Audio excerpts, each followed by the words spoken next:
हम आज जिस सच्ची घटना के बारे में बात करने जा रहे हैं वो हिंदुस्तान के इतिहास का सबसे ज़्यादा डरावनी सच्ची घटना है। ये सच्ची घटना है 4 सीरियल किलर्स का, जिनके लिए लोगों को तड़पा तड़पा के उनके परिवार वालों के सामने मारना एक खेल और नशे जैसा था। इन 4 लोगों से लोग इतना डरे हुए थे कि 1000 से ज़्यादा लोग सुप्रीम कोर्ट में पिटीशन देते हैं कि इन चारों को जल्द से जल्द फांसी दी जाए। आइए इस सच्ची घटना की सारी गुत्थी शुरू से लेकर आखिर तक सुलझाते हैं, और उससे पहले हमारा इंट्रो।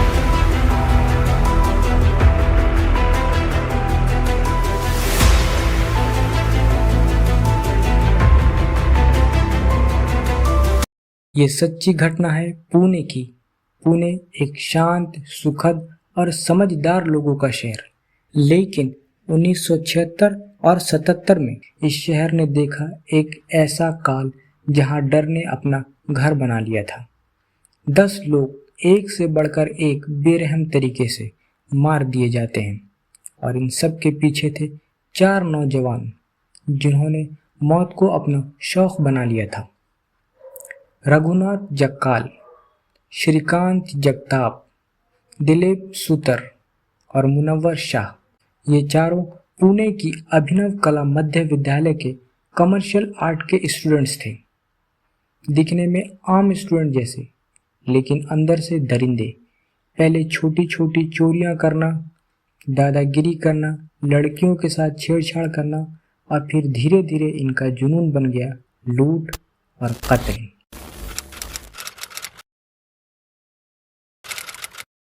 74 साल के सुंदर हेगड़े की आंखों में आज भी वो दर्द झलकता है जो उन्होंने 22 साल पहले झेला था, जब उनका 20 साल का बेटा प्रकाश सीरियल किलर के हाथों मार दिया गया था। प्रकाश एक शरीफ लड़का था, अपने पिता के होटल में उनकी मदद करता था और उसी कॉलेज में पढ़ता था जहां पढ़ते थे उनके कातिल भी। वही 4 दरिंदे, जक्काल, सुतर, जगताप और शाह, ये 4 लड़के आर्ट्स के स्टूडेंट थे जिनकी छवि पहले से ही कॉलेज में बिगड़ी हुई थी। गुंडागर्दी, धमकी और गाड़ियों की चोरी से इनका मन भर गया था, और अब वो कुछ अलग करना चाहते थे, कुछ खौफनाक करना चाहते थे, और उनका निशाना बने बेचारे प्रकाश हेगड़े। एक दिन प्रकाश को कॉलेज के दोस्तों ने बुलाया था, वो भी एक झूठी कहानी सुनाकर। वो लोग प्रकाश को जक्काल की टिन वाली झोपड़ी में ले जाते हैं, जहां उससे एक लेटर लिखवाया जाता है जिसमें लिखा था कि वो अपनी मर्जी से अपना घर छोड़ रहा है। उसके बाद उसका गला नायलॉन की रस्सी से घोंट दिया जाता है। उसकी बॉडी को एक लोहे के ड्रम में डालकर पेशवे पार्क के तालाब में डुबा देते हैं। अगले दिन प्रकाश के पिता को एक गुमनाम चिट्ठी मिलती है। चिट्ठी में प्रकाश के नाम का साइन था, लेकिन घर में सब उसे देवदास के नाम से बुलाया करते थे। ये छोटी सी बात एक बड़ी सच्चाई की तरफ इशारा कर रही थी, और वो सच्चाई थी कि प्रकाश ने घर नहीं छोड़ा, बल्कि शायद वो अब इस दुनिया में ही नहीं है। प्रकाश हेगड़े को भूलिएगा मत, क्योंकि प्रकाश हेगड़े मरने के बाद भी इन चारों का पीछा नहीं छोड़ते, और आगे देखेंगे हम कि कैसे प्रकाश की लाश अपने कातिलों से बदला लेती है। चौंकिए नहीं, ये एक सच्ची घटना ही है, और कैसे प्रकाश की लाश अपने कत्ल का बदला लेती है ये देख के आप भी दंग रह जाइएगा।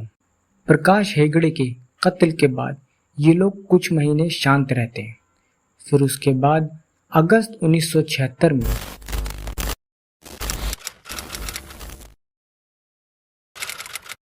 ये लोग कोल्हापुर में लूट करने की कोशिश करते हैं, लेकिन इसमें ये लोग असफल हो जाते हैं, और उसके बाद ये लोग इरादा बनाते हैं कि ये वापस पुणे जाएंगे और अपने उसी पुराने खूनी खेल को दोबारा शुरू करेंगे।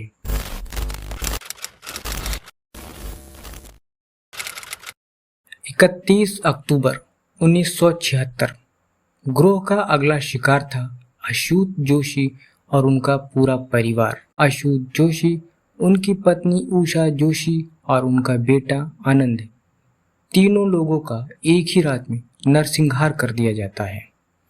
शाम का वक्त था जब उनका 16 साल का बेटा आनंद ट्यूशन के लिए गया हुआ था और घर में सिर्फ आशु जोशी और उनकी पत्नी उषा जोशी ही थी। सब कुछ शांत था, लेकिन कुछ देर बाद उस घर में मौत दस्तक देती है। कुछ लोग दरवाज़ा खटखटाते हैं। जोशी पूछते हैं, कौन है? बाहर से दो लड़कों की आवाज़ आती है। दो लड़के जो कॉलेज का फॉर्म भरवाने आए हैं। दरवाज़ा खुलते ही वो दोनों चाकू दिखा के घर के अंदर घुस जाते हैं। जक्काल और सुतर, हाथों में छुरियां थीं, चेहरे पर कोई शर्म नहीं। घर में घुसते ही दोनों बिना वक्त गवाए आशु जोशी और उषा उन दोनों को पकड़ लेते हैं और फिर उनके मुंह पे कपड़ा बांध देते हैं ताकि वो किसी तरीके की आवाज़ ना निकल सके। फिर हाथ पैर को भी कसकर बांध देते हैं। आशु जोशी को नायलॉन की रस्सी से गला घोंटकर मार दिया जाता है और फिर उनकी पत्नी उषा जोशी को भी सेम तरीके से नायलॉन की रस्सी से सेम तरह से गांठ लगा करके मार दिया जाता है। लेकिन उसके बाद भी इन दोनों का ये खूनी खेल ख़त्म नहीं होता। कुछ देर बाद आनंद ट्यूशन से घर वापस आता है। बेचारा आनंद, जिसने सोचा घर में हर रोज़ की तरह उसके माँ बाप उसका इंतज़ार कर रहे होंगे, लेकिन उस दिन उसका इंतज़ार उनके माँ बाप नहीं बल्कि मौत कर रही थी। आनंद घर पहुँचते ही दंग रह जाता है और उसके बाद वो दरिंदे आनंद को भी पकड़ लेते हैं। उसके कपड़े उतरवा देते हैं ताकि वो भाग ना सके। आनंद की आंखों में डर था, लेकिन उन दरिंदों ने सेम तरह से उसके भी हाथ पैर बांधे और उसके गले में नायलॉन की रस्सी से सेम तरह का गांठ लगा के उसका भी गला दबा दिया, जैसे कि उसके माँ बाप के साथ किया गया था। और बस एक और जिंदा इंसान लाश में बदल दिया जाता है। अपने इस खूनी खेल को अंजाम देने के बाद ये दरिंदे आशु जोशी के घर से एक मंगलसूत्र, एक घड़ी और कुछ हजार रुपए लूट के फरार हो जाते हैं और पीछे छोड़ जाते हैं एक उजड़ा हुआ संसार। इस हत्या को अंजाम बड़ी सफाई और प्लानिंग से दिया जाता है। उन लोगों ने रबर के ग्लव्स पहने थे ताकि कोई फिंगरप्रिंट ना रहे और घर में एक तीखा परफ्यूम भी छिड़क दिया था ताकि खोजी कुत्तों को गुमराह कर सके, और इसी तरीके से सारे सुराग मिटा दिए गए थे। इस हादसे से पूरा पुणे कांप उठा था। लोगों ने शाम के बाद घर से बाहर निकलना बंद कर दिया था और सबके मन में एक ही सवाल था, क्या अगला नंबर हमारा तो नहीं?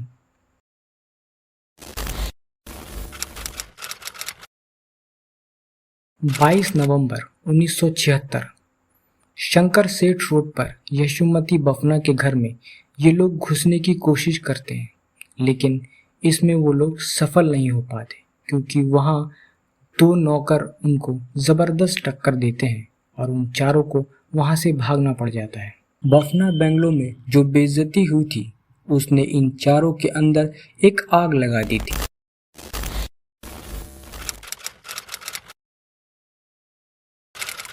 28 दिन बाद इस आग का शिकार होते हैं अभयंकर का पूरा परिवार। बेइज्जती के बाद वो चाहते थे बदला, पैसा और खून तीनों एक ही रात में, और टारगेट था अभयंकर का परिवार जो कि भंडारकर रोड पर रहता था। शाम के लगभग 8 बजे का वक्त था। उस वक्त अभयंकर के घर में सिर्फ 5 लोग थे। काशीनाथ शास्त्री अभयंकर 88 साल के संस्कृत के विद्वान, उनकी पत्नी इंदिराबाई 76 साल की, उनकी नौकरानी सक्कुबाई वाघ 60 साल की और उनके 2 पोते और पोतियां, जय जो कि 21 साल की थी और धनंजय जो कि 19 साल का था। उस वक्त जय और धनंजय के माँ बाप गंजना और हीराबाई डिनर पर कहीं बाहर गए हुए थे और तभी दरवाजे पे दस्तक देती है मौत। कोई बाहर से दरवाज़ा खटखटाता है। धनंजय सोचता है कोई रिश्तेदार या पड़ोसी होगा। वो बिना सोचे समझे दरवाज़ा खोल देता है और घर के अंदर घुस जाते हैं वही चारों, जक्काल, सुतर, जगताप और शाह। ये लोग दरवाजे पे ही धनंजय को पकड़ लेते हैं और उसके मुंह में कपड़ा डाल देते हैं ताकि वो चिल्ला ना सके। फिर उसके हाथ बांध देते हैं और उसे कहते हैं घर के अंदर ले चलो, सब दिखाओ किस कमरे में कौन कौन है। वो लोग एक एक करके सभी घर वालों को पकड़ लेते हैं और ड्राइंग रूम में एक ही जगह सबके हाथ पैर बांध करके रख देते हैं और उसके बाद सबके मुंह पे कपड़ा भी बांध देते हैं, ठीक उसी तरीके से जैसा कि इन लोगों ने अछूत जोशी के परिवार के साथ किया था। और फिर ये लोग शुरू करते हैं एक ऐसा डरावना सिलसिला जो कि सिर्फ कहानियों में सुनाया जाता था। सबसे पहले ये दरिंदे काशीनाथ शास्त्री को नायलॉन की रस्सी से सेम तरह का गांठ लगा करके लाश में बदल देते हैं। फिर उनकी पत्नी इंदिराबाई, जिसने अभी अभी अपने पति को अपने आंखों के सामने दम तोड़ते देखा था, उनकी भी सांसों को इसी तरीके से वो लोग नायलॉन की रस्सी से रोक देते हैं। ये लोग यही शांत नहीं होते, बल्कि इन लोगों ने घर में काम करने वाली नौकरानी सकूबाई को भी सेम तरीके से मारा। और फिर बचते हैं जय और धनंजय। धनंजय जिसने दरवाज़ा खोला था, उसकी गर्दन में भी नायलॉन की रस्सी का सेम गांठ लगा करके उसकी सांस को भी ये लोग रोक देते हैं। और फिर सबसे आखिर में बचती है जय, एक लड़की, एक बेचारी अकेली लड़की। चारों के सामने दरिंदों ने उसके कपड़े उतरवा दिए ताकि कोई आए तो उसे ढाल की तरह इस्तेमाल करा जा सके। वो चिल्लाई, रोई, लेकिन ये दरिंदे उसकी एक नहीं सुनते, उसे जिंदा रखते हैं ताकि घर में जो जो कीमती सामान, पैसे, सोने और लॉकर कहीं है छुपाए हुए तो वो सब बताए। बेचारी सब कुछ डर के मारे बता देती है। वो घर के लॉकर में अलमीरा, मंगलसूत्र, घड़ी, जो जो महंगी चीज़ होती है सब के बारे में बता देती है और ये लोग सब लूट लेते हैं। जाने से पहले ये दरिंदे जय के गले में भी नायलॉन की रस्सी डाल देते हैं और उसे भी थोड़ी देर के बाद खामोश कर देते हैं।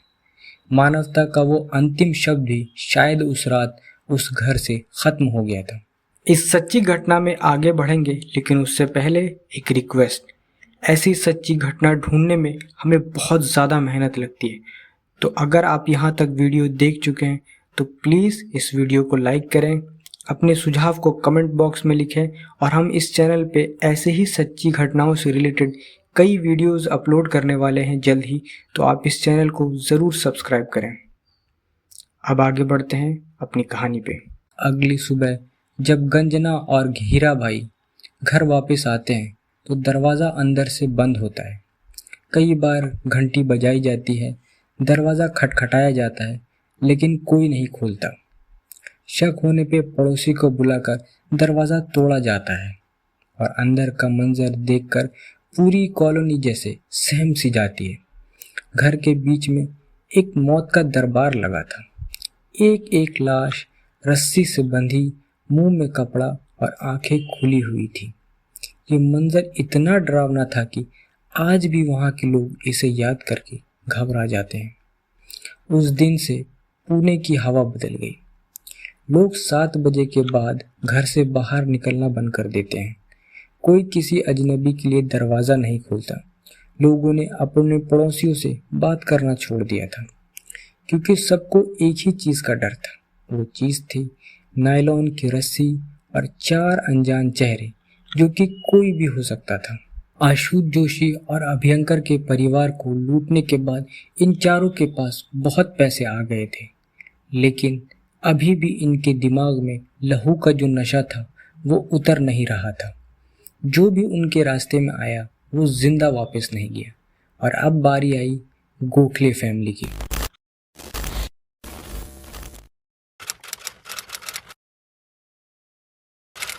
अनिल गोखले एक स्मार्ट, शांत और अच्छे संस्कार वाला लड़का।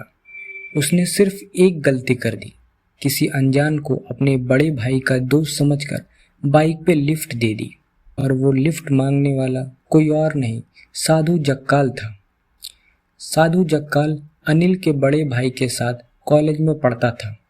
एक दिन अचानक साधु अनिल के घर के नीचे आया और उसने अनिल से बोला, तेरे भाई कहाँ है? उससे बात करनी है जॉब रेफरेंस के लिए। अनिल बोलता है, भाई घर पे नहीं है। और उसके बाद जक्काल बोलता है, चल मुझे मेरे घर तक छोड़ दे। अनिल एक अच्छा लड़का था, मना नहीं कर सका क्योंकि वो उसके बड़े भाई को जानता था। बाइक पर जक्काल को बैठा के वो उसके घर जाने लगा। थोड़ी देर जाने के बाद जक्काल बोलता है, एक छोटी सी जगह पर रुकना है, बस 2 मिनट का काम है। उसके बाद अनिल जक्काल के कहने पे बाइक को गणेश खिंड रोड की तरफ मोड़ लेता है। रात का समय था, अंधेरी और सुनसान सड़क। एक कंस्ट्रक्शन साइट के पास जक्काल अनिल को बाइक रोकने के लिए बोलता है। वहाँ पे बाकी तीनों सूतर, जगताप और शाह पहले से ही मौजूद थे। अब अनिल को थोड़ा शक होता है, लेकिन अब तक अनिल ने बहुत देर कर दी थी। अनिल भागने की कोशिश करता है, लेकिन वो चारों उसे बाइक से नीचे गिरा देते हैं और फिर शुरू करते हैं अपना असल खूनी खेल। साधु अनिल के हाथ बांध देता है, सूतर रस्सी गर्दन में डाल देता है, जगताप पैर दबा देता है और शाह कपड़े से अनिल का मुंह बंद कर देता है और एक और निर्दोष जिंदगी नायलॉन की रस्सी से सिल जाती है। उसके बाद अनिल की बॉडी को उसी कंस्ट्रक्शन साइट के पीछे वाले गड्ढे में फेंक देते हैं। अनिल गोखले, एक गलती, सिर्फ एक भलाई और जिंदगी खत्म। अगली सुबह अनिल का पूरा परिवार परेशान था। बेटा ट्यूशन से वापस नहीं आया था। पुलिस कंप्लेन हुई, दोस्तों से पूछा गया, हर जगह तलाश हुई, पर अनिल कहीं नहीं मिला। पर जो मिला वो था एक लाश, मिट्टी में गड़ी हुई 2 दिन पुरानी लाश। अनिल के मौत के बाद सबके मन में एक ही सवाल था, आखिर इन दरिंदों को अनिल से क्या चाहिए था? क्या उनको अनिल के पैसे लूटने थे या अनिल से कोई आपसी रंजिश थी? सवाल गलत थे दोस्तों। असल वजह थी एक खेल, एक खूनी खेल और मौत का नशा, जो अब वो लोग इसे किए बिना रह नहीं पा रहे थे।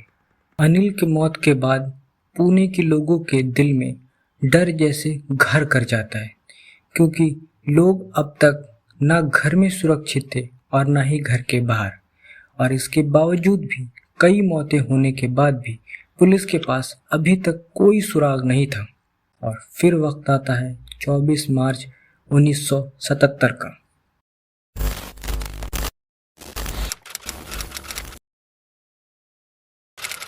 सुबह के लगभग 7 बजे येवादा के पास से एक गली हुई लाश नदी में तैरती हुई मिलती है।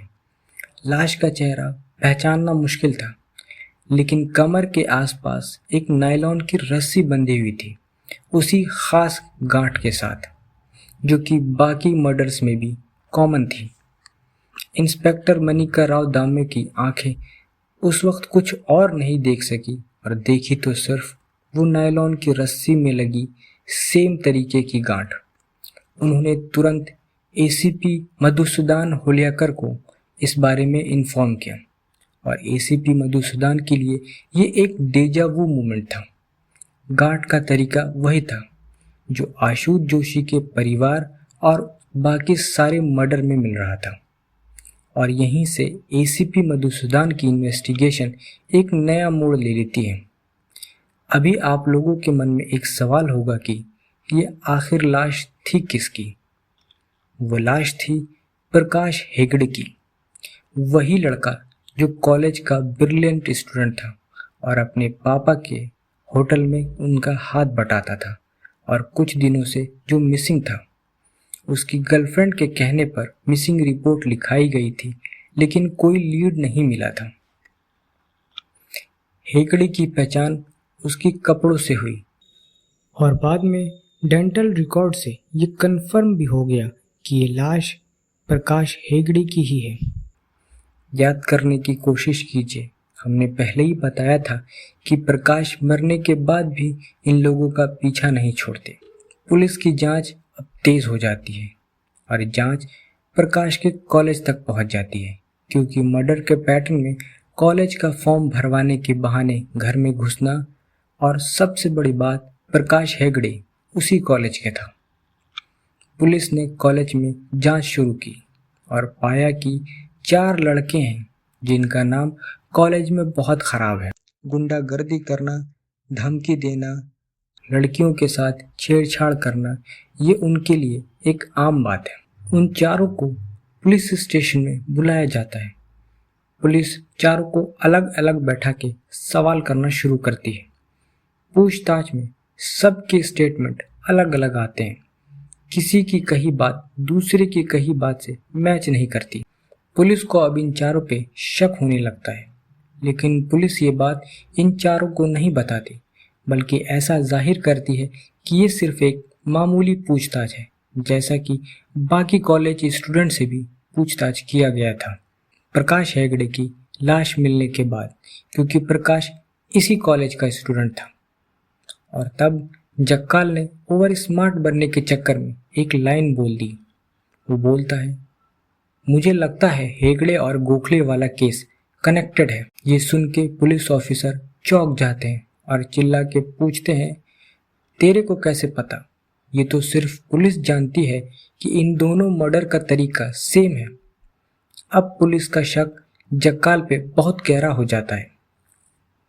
ये कहावत है कि चोर चाहे कितना भी शातिर क्यों ना हो, कुछ न कुछ गड़बड़ी कर ही देता है, और कोई राज चाहे कितना भी गहरा हो, एक दिन खुल ही जाता है। बस यही थी वो गलती जो इन दरिंदों के लिए श्राप बनने वाली थी।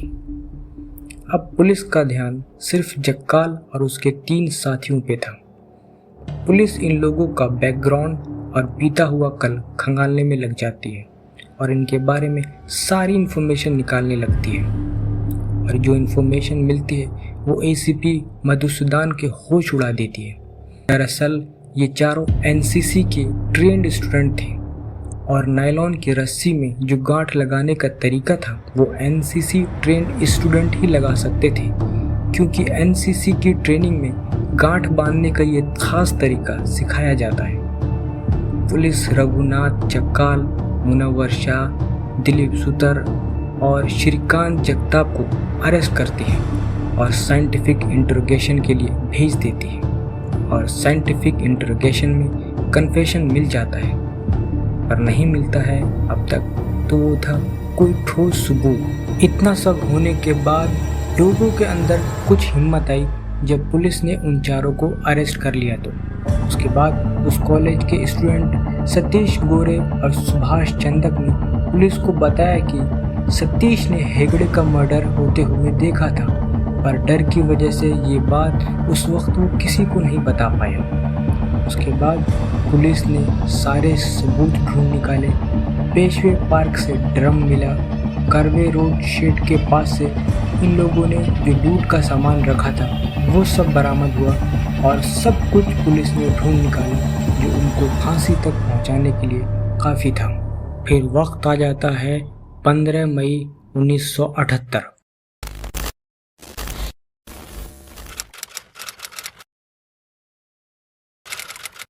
केस 4 महीने तक चलता है।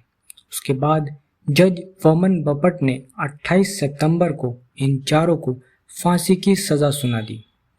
हाई कोर्ट, सुप्रीम कोर्ट, हर जगह ये लोग अपील करते हैं, लेकिन हर जगह से इन लोगों को नाकामी ही मिलती है। दिलीप सुतर ने कोर्ट से अपील किया था कि उनको फांसी नहीं हो बल्कि इलेक्ट्रिक चेयर पर बैठा के शॉक दे के मार दे, ताकि उनको कम से कम दर्द हो।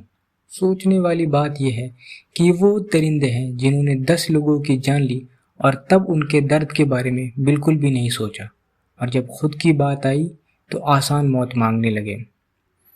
6.5 साल के बाद येरावादा जेल में डॉक्टरों के कहने पे इन दरिंदों को फांसी ही हुई और एक और चैप्टर ख़त्म हुआ। लेकिन पुणे की यादों में वो खून, वो डर आज भी जिंदा है।